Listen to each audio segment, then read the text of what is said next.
ஒருத்தர் ஒரு யோகி, ஒருத்தர் சாதாரண மனிதருக்கு இன்னும் 2 பேருக்கு என்ன வித்தியாசம்? இன்னும் அருள் அருள்னு சொல்றாங்களே! அவரும் சாமி கும்பிடுறாரு, நம்மளும் சாமி கும்பிடுறோம். அவரும் சாப்பிடுறாரு, நம்மளும் சாப்பிடுறோம். அவரும் தூங்குறாரு, நம்மளும் தூங்குறோம். என்னங்க இந்த அருள் அருள்னு எல்லாரும் சொல்றாங்களே! அவருக்கு மட்டும் எப்படி அருள் வருது? அது அந்த அருள் வந்து எந்த இடத்துல வந்து தங்கியிருக்கு?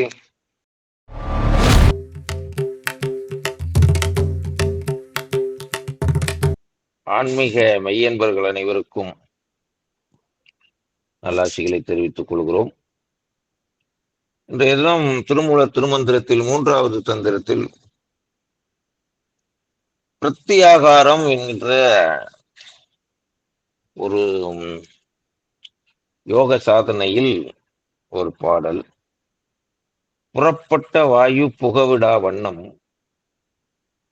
திறப்பட்டு நிச்சயம் சேர்ந்து உடன் நின்றால் உறப்பட்டு நின்றது உள்ளமும் ஆங்கே புறப்பட்டு போகான் பெருந்தகையானே. இங்க சிவத்தை வந்து பெரும் தகையானே அப்படிங்கிறாரு. இப்போ மனம் அப்படிங்கிறத நீங்க நிறுத்தணும் அப்படின்னு சொன்னா,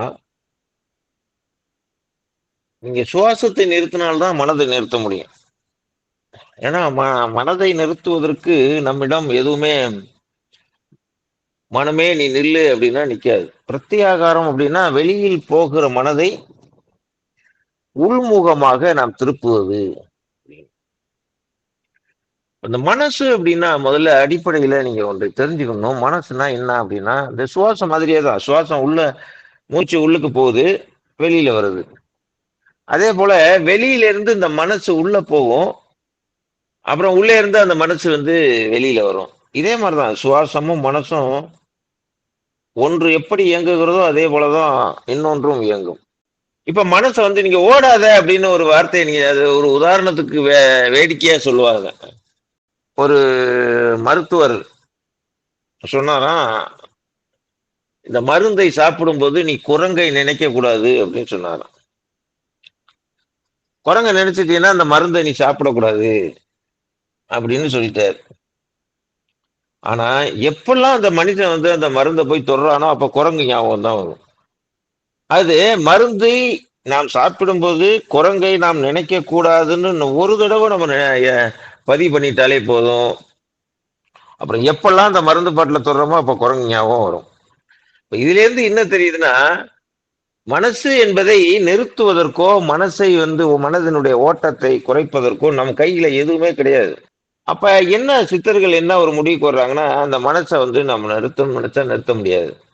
அது அதனுடைய இந்த ஓட்டத்துக்கு என்ன காரணம் அப்படின்னு சிந்திக்கும் பொழுது சுவாச ஓட்டமும் மனதும் ஒண்ணு அப்படிங்கிறத கண்டுபிடிக்கிறாங்க. இந்த சுவாச ஓட்டம் என்ன மாதிரி இருக்கோ அதே மாதிரிதான் மனசு. மனசுக்கும் 12 அங்குலம், சுவாசத்துக்கும் 12 அங்குலம். மனசு அந்த சுவாசம் குறைய குறைய மனதனுடைய அந்த ஸ்பீடு இருக்குதே அது 12 யானைக்கு பாகன் அரிகிலன் அப்படின்னு 12 யானைக்கு பகலிரவு இல்லையே அப்படின்னு ஒரு திருமூலர் சொல்லுவார். இந்த 12 யானை அப்படிங்கிறதும் 12 அந்த சுவாசத்துக்கு வந்து 12 அங்குலம் அப்படிங்கிறது ஒண்ணுதான். இப்ப பிரத்யாகாரம் அப்படிங்கிறது என்னன்னா வெளிமுகமாக செல்லுகிற அந்த மனதை, இப்ப மனதை வந்து நம்ம உள்ளேயே பயணம் பண்ணுவது என்பது ஒரு வகை, வெளியிலேயே பயணம் பண்ணுவது என்பது ஒரு வகை. இப்ப தவசீலர்கள்லாம் அந்த மனதை வந்து உள்முகமாக உள்ளேயே திருப்பி விடுவாங்க. ஆனா அந்த உலகில் வாழுகிற மனிதர்கள் அனைவருமே அந்த மனதை வெளியிலேயே பயணம் பண்றது. வெளியிலேயே நாம் எதையாவது இந்த வெளியில இருக்கிற பொருள்களையே நாம் நினைத்து கொண்டிருப்பது, வெளியில இருக்கிற பொருள்களோடு நாம் ஊடாடுவது. இப்ப பிரத்யாகாரம் அப்படிங்கிற பிராணாயாமம், அதாவது யமம் நியமம் ஆசனம் பிராணாயாமம் பிரத்யாகாரம் தாரணை தியானம் சமாதி என்று சொல்லக்கூடிய எட்டாங்க யோகம் அப்படின்னு சொல்லுவது. அப்ப எட்டாங்க யோகத்துல யமம் நியமம் ஆசனம் பிராணாயாமம் பிரத்யாகாரமாக இருக்கிற 5வது தரத்தில் இருப்பது இந்த பிரத்யாகாரம் அப்படிங்கிறது. வெளியில செல்லுகிற மனதை உள்முகமாக திருப்பி விட வேண்டும். அதுக்கு என்ன பண்ணலாம் அப்படிங்கும்போது சுவாசத்துல அவங்க ஒருத்தர் தவசீலர் தவத்தை தொடங்குறாருன்னா அவருக்கு வந்து சுவாசம் தான் முதல்ல அவர் கவனிக்க வேண்டியது. சுவாசத்துலதான் கவனிக்க முடியும். அதான் புத்த மதத்திலயும் அதுதான் சொல்லுவாங்க. நீங்க வந்து மனதை நீங்க ஒருநிலைப்படுத்தணும் அப்படின்னா, சுவாசத்த பாருங்க, சுவாசத்த கவனிங்க. எல்லாரும் சொல்றதுதான். ஏன்னா சுவாசத்தின் அடிப்படையில் தான் உங்களுடைய மனதை நிறுத்த முடியும். சரி, அப்ப என்ன பண்ணணும்? இப்ப முதல்ல இந்த சுவாசத்த கவனிக்கிறோம். இந்த மனத நிறுத்துறதுக்கு என்ன வழின்னா, முதல்ல வெளியில போறத நிறுத்துங்க. அப்புறம் உள்ள போறதையும் நிறுத்துங்க அப்படின்னு. முதல்ல நாம் செய்ய வேண்டிய சாதனை வெளியில் போகிற மனதை நிறுத்துவது. அப்ப இதுக்கு வந்து பிராணாயாமம் அப்படிங்கிற நிலையில நீங்க தெரிஞ்சிருப்பீங்க. மூச்சு உள்ளர போனா அதுக்கு பேர் பூரகம்னு பேரு. மூச்சு வெளியில விட்டோம்னா அது ரேசகம்னு பேரு. மூச்சு அடக்கணும்னா அதுக்கு பேர் கும்பகம்னு பேரு. இந்த ரேசகம் என்பதை வந்து குறைச்சிங்க அப்படின்னா, வெளியில பயணம் பண்ணுகிற மனசு வந்து குறையும். அந்த ரேசகங்கிறது இதனால வருது அப்படின்னா, நம்ம வந்து அதிகமா மூச்சு செலவு பண்ணணும் அப்படின்னா ரேசகம் வரும். உதாரணத்துக்கு ஒரு மனுஷன் ஓடணும் அப்படின்னா, ஓடிட்டு ஒரு ஒரு 2 கிலோமீட்டர் ஓடி போயிட்டு வந்து உட்காரு அப்படின்னா, அவன் அவன் உட்கார்ந்த உடனே என்ன ஆகும்? எது அதிகமா போகும்னா, ரேசகம் தான் அதிகமா போகும். வெளிய போற மூச்ச வந்து அதிகமா போகும். இந்த தவத்துல என்ன பண்றோம் அப்படின்னா, முதல்ல வந்து இந்த ரேசகத்த முதல்ல வந்து இந்த வெளியில போறத குறைக்கணும். அப்புறம் தான் உள்ளார போறத நீங்க குறைக்க முடியும். முன்னம் ரேசி முயலு பூரகம் பின்னம் கும்பம் பிடி அப்படிங்கிறது ஔவை குறள். முன்னம் ரேசி ரேசகத்துல முதல்ல கவனத்தை செலுத்துங்க. அந்த வெளியில போற சுவாசத்தை 12 அங்குலம் போகுது பாருங்க. எப்பவுமே வெளியில போறதுதான் முதல்ல கவனிக்கணும்.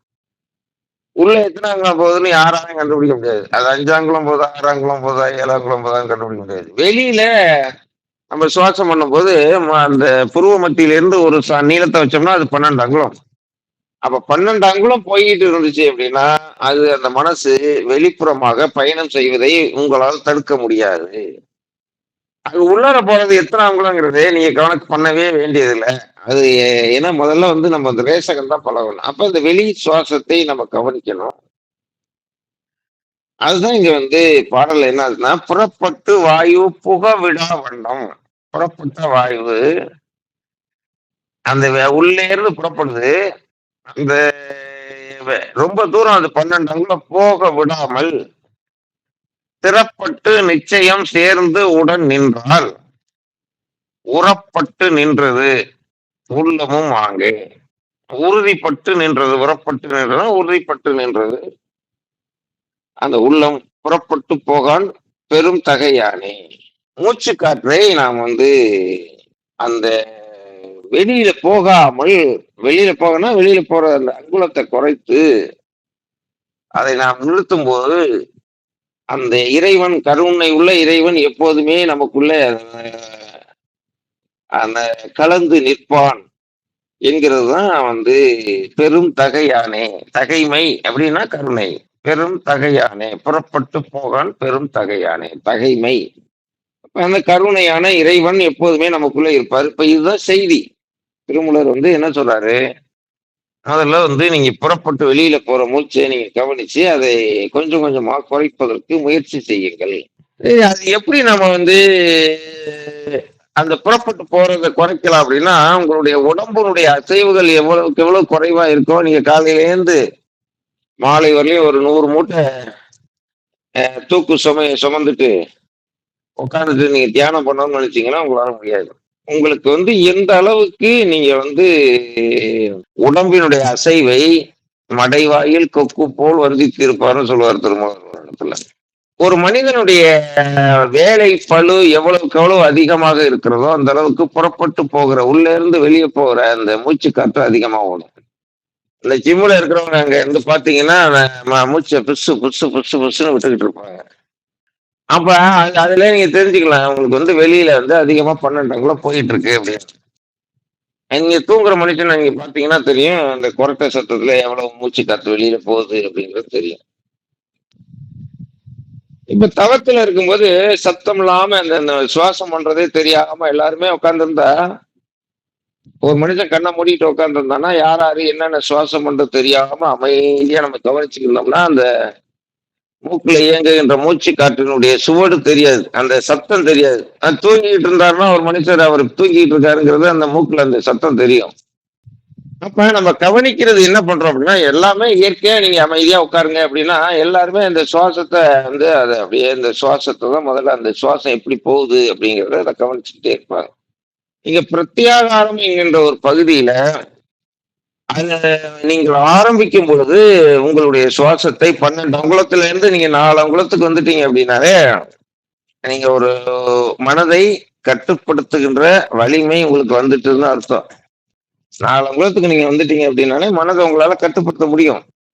அப்புறம் அது 2 அங்குலமா வந்துருச்சு அப்படின்னா, அது வெளிமுகமாக பகிர்முகம், அந்தர்முகம் அப்படிங்கிறது 2 இது. அந்தர்முகம்னா உள்நோக்கி பயணம் பண்றது. பகிர்முகம்னா வெளிநோக்கி பயணம் பண்றது. இந்த சுவாசம் வந்து 2 அங்குலத்துக்கு குறைவா வரும்பொழுது, சுவாசம் வெளிய போகாது. அது உள்முகமாகவே பயணம் பண்ணும். அப்படி பயணம் பண்ண ஆரம்பிச்சுட்டாலே, உங்களுக்கு வந்து இறைவன் உங்கள விட்டு புறப்பட்டு போகவே மாட்டாருங்க. என்ன சொல்றாரு பாருங்க.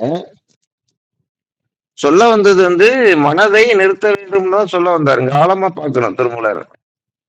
புறப்பட்டு போகான் பெரும் தகையானே அப்படிங்கிறாரு.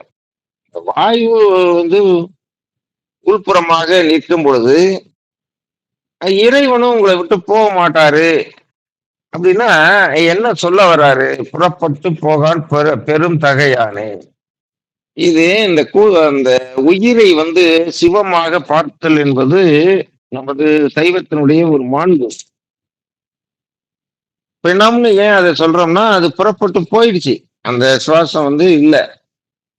சுவாசம் செய்யாததுனால தான் அதை வந்து சிவம் போயிட்டுனா அது சவம் அப்படிங்கிறோம். இப்படி ஒவ்வொரு இடத்துலயும் ஒவ்வொரு பேரை இறைவன் வந்து வைப்பாரு. அந்த உயிருக்கு வந்து பேர் வைப்பாரு. இந்த இடத்துல பெரும் தகையானேம்பாரு. ஒரு இடத்துல என்ன கூத்தன் புறப்பட்டு போன இக்கூட்டிற்கே அப்படிம்பாரு. கூத்தன் அப்படிம்பாரு.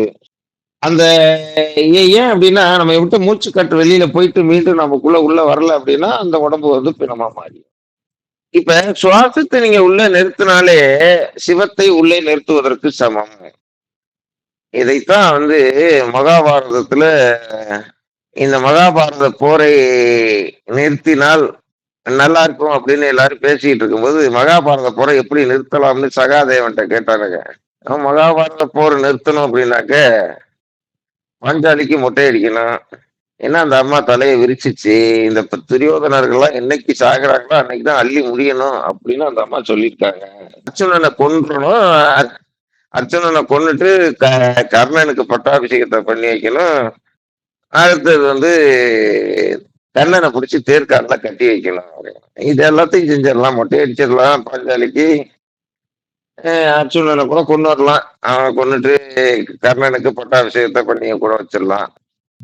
என்ன பிடிச்சு கட்டி வைக்கணும்னு சொல்றியே, அப்ப கண்ணன் சொல்லும், என்ன எப்படி நீ கட்டுவ அப்படின்னு கேட்பான். இந்த மாதிரி உன்னை நான் கட்டி வைக்கிறேன் அப்படின்ட்டு ஒரே மூச்சுல அப்படியே மூச்சை இழுப்பான். அவன் மூச்சை இழுத்து அந்த மூச்சை வெளியே விடாம அப்படியே இது பண்ணுவான். கண்ணனை நினைத்து மூச்சை இழுப்பான். கண்ணன் உள்ளரே வயிற்றுக்குள்ள மாட்டிக்கிடுவான்.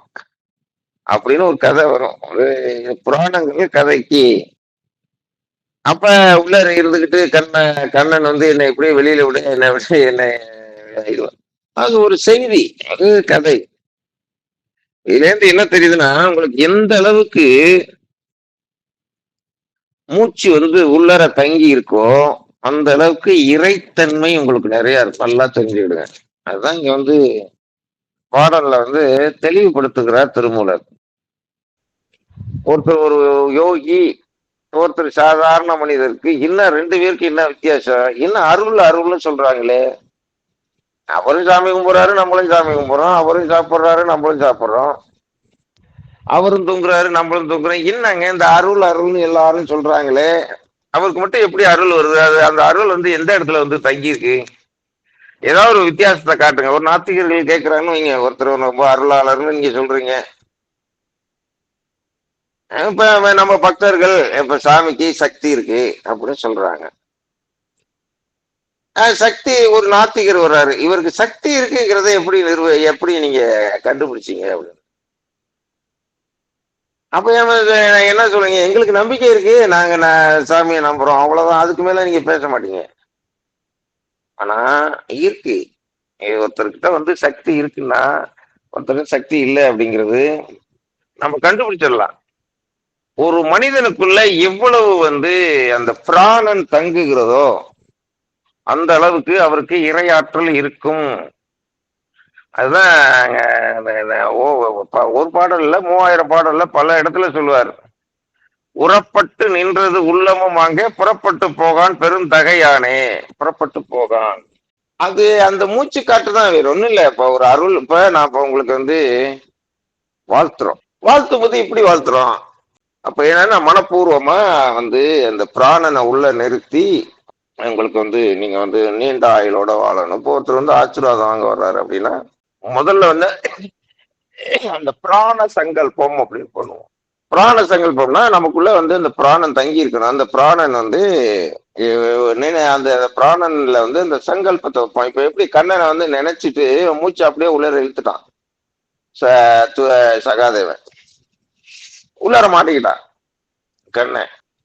சாதாரண மனிதனுக்கு ஒரு கதை, ஏதோ அவன் கட்டி வச்சுட்டான் வயிற்றுக்குள்ள, அவனுக்கு அந்த திறமை இருந்துச்சு அப்படின்னு மேலோட்டமா அந்த கதையை கேட்டு விட்டு போய் விடுவார்கள். உண்மை என்ன அப்படின்னா, ஒரு அருளாளர் அப்படிங்கிறதுக்கு அருள் இல்லாதவர்களுக்கு என்ன வித்தியாசம் அப்படின்னா, அருளாளர் என்பவர்கள் பிராணனை உள்வாங்க தெரிந்தவர்கள், பிராணனை கட்ட தெரிந்தவர்கள். அப்ப பிராணனை கட்ட தெரிந்தவர்களுக்கு இறைவனையும் உள்ளே கட்ட தெரியும். பிராணனை கட்ட தெரியாதவர்களுக்கு இறைவனையும் உள்ளே நிறுத்த அவர்களுக்கு தெரியாது.